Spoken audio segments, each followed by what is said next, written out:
और अब बात करते हैं ज्ञानवापी विवाद की। संघ प्रमुख मोहन भागवत ज्ञानवापी मामले पर बड़ी लकीर खींचने की कोशिश कर रहे हैं। मंदिर मस्जिद पर विवाद खत्म करने के लिए संवाद की बात दोहरा रहे हैं, तो वहीं दूसरी ओर स्वामी अविमुक्तेश्वरानंद ज्ञानवापी जाने पर अड़े हैं। संघ प्रमुख मोहन भागवत शांति और सौहार्द चाहते हैं, मामले का हल आपसी सहमति से चाहते हैं, लेकिन स्वामी अविमुक्तेश्वरानंद शनिवार को ज्ञानवापी के वजूखाने से मिले शिवलिंग की पूजा करना चाहते हैं। मामला कोर्ट में विचाराधीन है। हिंदू पक्ष शिवलिंग का दावा करता है तो मुस्लिम पक्ष फव्वारे का दावा करता है। कोई विवाद ना हो, काशी में कोई खलल ना हो, लिहाजा प्रशासन ने स्वामी अविमुक्तेश्वरानंद को ज्ञानवापी जाने की अनुमति नहीं दी है। लेकिन क्या भगवत मंत्र से इस विवाद का हल निकल पाएगा? देखते हैं रिपोर्ट।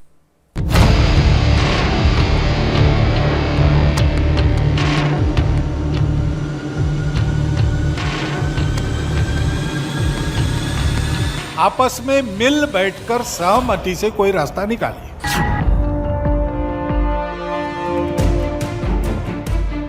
शिवलिंग हमारे सामने है, संभावना उसमें है शिवलिंग होने की। हम जो हमारा दायित्व है उससे कैसे मुड़ सकते हैं?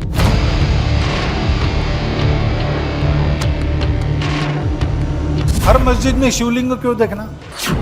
ज्ञानवापी का मामला कोर्ट में है। वजूखाने में शिवलिंग है या फव्वारा, इसका फैसला कोर्ट को करना है। लेकिन शंकराचार्य स्वामी स्वरूपानंद सरस्वती के शिष्य अविमुक्तेश्वरानंद शनिवार को ज्ञानवापी के वजूखाने से मिलने वाले शिवलिंग की पूजा की बात दोहरा रहे हैं। आधी संभावना है कि वो शिवलिंग है, आधी संभावना है कि शिवलिंग नहीं है। अभी निश्चय ये नहीं हुआ है कि वो शिवलिंग है, लेकिन ये भी निश्चय नहीं हुआ है कि वो शिवलिंग नहीं है। तो ऐसी स्थिति में संभावना तो है कि वो शिवलिंग हो।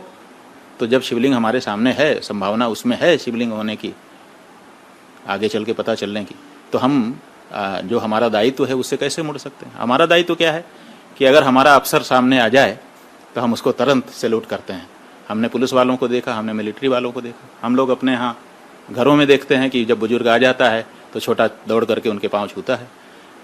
इसी तरह से जब हमारे सामने भगवान प्रकट होते हैं तो हमारा दायित्व बनता है कि हम उनकी स्तुति करें, उनकी पूजा करें, उनको भेंट समर्पित करें। अविमुक्तेश्वरानंद ने ज्ञानवापी में मिले शिवलिंग की पूजा का जो ऐलान किया है, उसमें अविमुक्तेश्वरानंद के साथ कुल 70 लोग रहेंगे, जिनमें उनके एक ब्रह्मचारी 64 भक्त पूजन सामग्री के साथ रहेंगे। तो वहीं 5 पंडित भी साथ में ज्ञानवापी के वजूखाने से निकले शिवलिंग की पूजा करेंगे। आपके ऊपर में ये भी आरोप लग रहा है कि राम मंदिर का जब निर्माण की बात हो गई, कानूनी फैसला आ गया, तो उसके बाद आप कह रहे थे कि मंदिर हम बनवाएंगे। उसी हिसाब से यहाँ पे जब ये पता चल गया कि अब शिवलिंग है, हिंदू पक्ष जो कह रहा है, तो आप सबसे पहले जाके पूजा अर्चना करना चाहते हैं कि ये दिखाने के लिए हमारा क्या बाधा है? हम जगत गुरु शंकराचार्य जी की पीठ से संबद्ध हैं, उनके शिष्य प्रतिनिधि हैं। धर्म के मामले में पहला कदम बढ़ाना हमारा काम है। हमारे काम में आपको क्यों आश्चर्य होता है, क्यों प्रश्न उठ जाता है?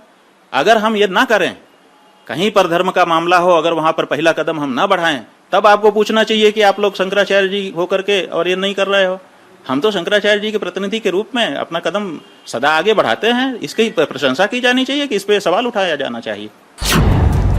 ज्ञानवापी के सर्वे के बाद वजूखाने की सुरक्षा बढ़ा दी गई है, कोई भी उसके अंदर नहीं जा सकता। ऐसे में अविमुक्तेश्वरानंद के शिवलिंग की पूजा वाले ऐलान पर कई सवाल खड़े हो रहे हैं और इन सवालों को जिला प्रशासन और सरकार ने खामोश करने की पूरी कोशिश की है। स्वामी अविमुक्तेश्वरानंद को ज्ञानवापी जाने की अनुमति नहीं दी गई।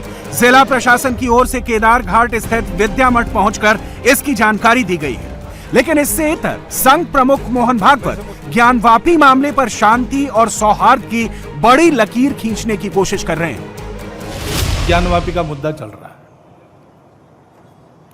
अब ऐसे मुद्दे हैं, एक इतिहास तो है, उसको हम बदल नहीं सकते। वो इतिहास हमने नहीं बनाया, न आज के अपने आप को हिंदू कहलाने वालों ने बनाया, न आज के मुसलमानों ने बनाया। उस समय घटा, हमने 9 नवंबर को कह दिया कि एक राम जन्मभूमि का आंदोलन था, जिसमें हम अपने प्रकृति के विरुद्ध किसी ऐतिहासिक कारण से उस समय की परिस्थिति में सम्मिलित हुए।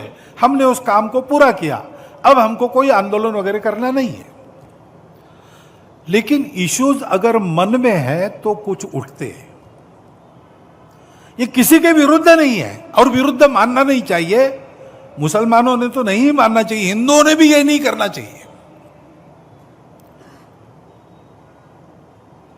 अच्छी बात है, ऐसा कुछ है, आपस में मिल बैठकर सहमति से कोई रास्ता निकाले, लेकिन हर बार नहीं निकल सकता। इसमें कोर्ट में जाते हैं तो फिर कोर्ट जो निर्णय देगा उसको मानना चाहिए। ज्ञानवापी ही नहीं, देश के अलग अलग हिस्सों में मस्जिद को लेकर विवाद शुरू हो गया है। वाराणसी की ज्ञानवापी मस्जिद, मथुरा की ईदगाह मस्जिद, जौनपुर की अटाला मस्जिद, अलीगढ़ की जामा मस्जिद, आगरा का ताजमहल, मध्य प्रदेश के धार की कमाल मौला मस्जिद, विदिशा की बीजा मंडल मस्जिद, अहमदाबाद की जामा मस्जिद, गुजरात के पाटन की जामी मस्जिद, मालदा की अदीना मस्जिद, दिल्ली की कुव्वतुल इस्लाम मस्जिद। और अब इन्हीं विवादों पर संघ प्रमुख मोहन भागवत विराम लगाने की बात कह रहे हैं। लेकिन रोज एक मामला निकालना नया, ये भी नहीं करना चाहिए। हमको झगड़ा क्यों बढ़ाना है? ज्ञानवापी के बारे में हमारी कुछ श्रद्धाएं हैं, परंपरा से चलती आई, हम कर रहे, ठीक है, परंतु हर मस्जिद में शिवलिंग क्यों देखना? अरे भाई, वो भी एक पूजा है, ठीक है, बाहर से आई है, लेकिन जिन्होंने अपनाई है वो मुसलमान, वो बाहर से संबंध नहीं रखते, ये उनको भी समझना चाहिए। यद्यपि पूजा उनकी उधर की है, उसमें वो रहना चाहते तो अच्छी बात है, हमारे यहां किसी पूजा का विरोध नहीं, सबकी मान्यता और सबके प्रति पवित्रता की भावना है, परंतु पूजा वहां की होने के बाद भी वंशज वो हमारे प्राचीन सनातन काल से चलते आए ऋषि मुनि राजा क्षत्रियों के पूर्वज है, वंशज है, समान पूर्वजों के वंशज हम है। इंडिया टीवी हर वक्त हर जगह डाउनलोड करने के लिए सर्च करें India TV news Google play store या ऐप स्टोर पर।